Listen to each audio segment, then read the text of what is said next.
Yo, What up, you man? know I couldn't wait to get you on this jack. You know I could not wait. What up, Game? Man, I'm in France, man, kicking back on this suede couch, man. Game, you are on Celebrity Tuesdays. You know, it goes down on Power 99 each and every Tuesday. Yeah, it's all good. You know this the only interview I've done, man. Everybody trying to talk to me, TMZ, everybody, man. Only for Cosmic Kev, man. And I can't even say it. You know, if I was in America, man, I can't even say I would have picked up the phone, man. I'd probably been busy with the fam, but I'm in France with my Yeezys on a white leather couch, chilling, dirtying up the couch. Someplace else a couple of weeks ago, you were home. Yeah, you seen me recently. You know I joined the beard gang. I got my Sunni. I'm good. Nah, you ain't got no beard. You might got some blows, but you ain't got no beard. Yo, I see how you dancing around. I like the dance. Game, let's get right to it. 40 block. What's going on?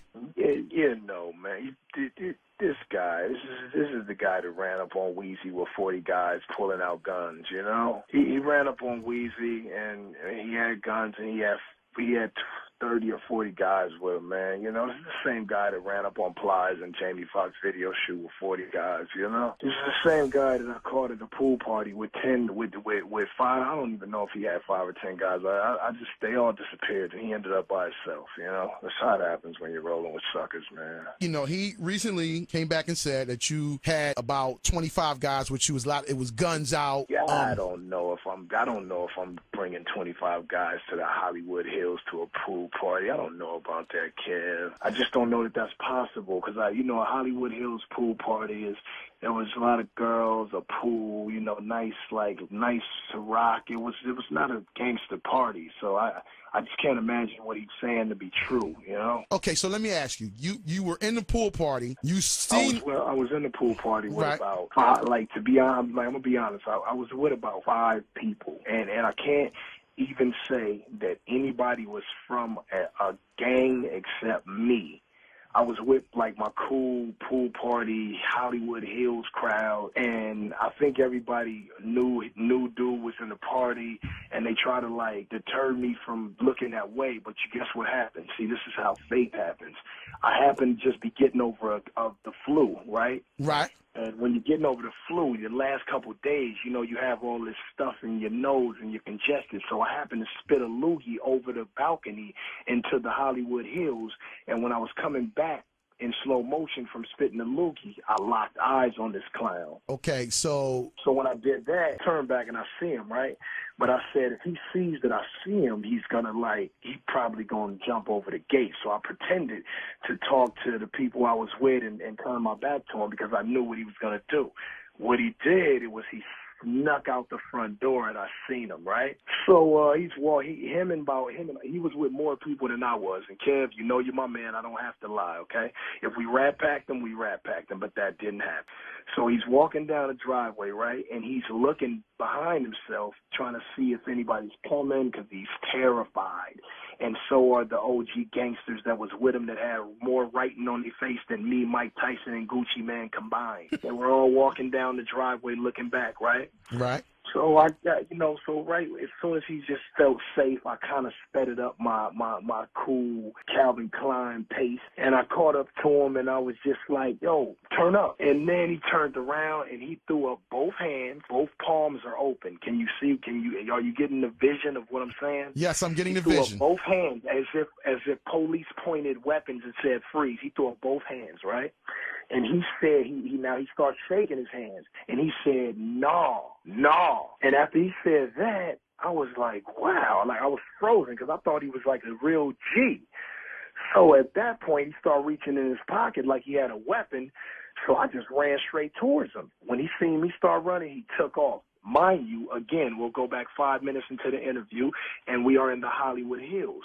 There is no black man in America that will successfully run a 40-yard dash down the Hollywood Hills concreted street without falling down.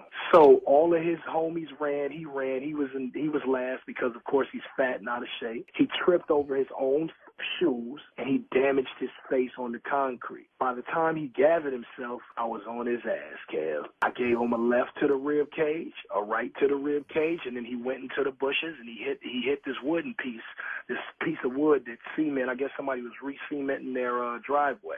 Well, he hit that with his face, and then he got up and I punched him again and knocked him down. And then I thought about it. I said, you know what? This is the age when the world started. So while he was down holding his face, I pulled my iPhone out. I pressed the slide button to unlock it. Now, this is a very difficult task when under turmoil in a street fight in Los Angeles. If anybody out there has an iPhone, you know how hard it is to unlock your phone, to slide it, put the code in, thumb yourself to the page where your camera is, then you got to slide from camera to video, then you got to press the little red dot to record, then you have to focus. I did all of that while he was down holding his face, and then I punched the lights out of this cat. Now, what I didn't want to happen, I didn't want him to go unconscious or me to kick him in the face and he go and get a concussion or be in a coma and die, because then I'm going to get 25 to life. So what I wanted to do was beat his ass like I wanted to without really like putting him in a position where he was a vegetable or something like that. So I kept letting him get up, and every time he got up, I would give him a chance to gather himself and see if he wanted to put his dukes up. So he put his dukes up one time, and then I just went in on him, and I gave him a haymaker. He flew into the bushes, and that was it. And see, what the footage didn't show was after that, my homie grabbed me. He threw me in the car, and we took off. And then after that, one of my other little homies whipped his ass after that. But that tape is coming out tomorrow. Wow. So it's a part 2 of what happened. I didn't even know about the part 2. I got in the car, drove off, because he was yelling out. He was just yelling out, they trying to kill me. And, you know, we're in Hollywood Hills. Police is going to come and all that. So I had to get out of there, man. But after that, one of the little homies, you know, if you're familiar with, you know, LA and the gangbang culture and all that, one of the little homies beat his ass after I left. Now, I don't call it part 2. You know what they call this 2012, Kev, and I got to catch you up. It's called a director's cut. So what'll be coming out probably later on today or tomorrow is the director's cut. Wow. And you know me, Kev. I'm a cool guy. Kev calls me, you know, I come down. You want me to freestyle over a Meek beat? I freestyle for as long as I can. You're my friend. This is what we do. I chill with my kids, man. I try to get to church and hear the word as much as possible. I record my albums because I'm a hip-hop superstar. I got hip-hop friends. Shout out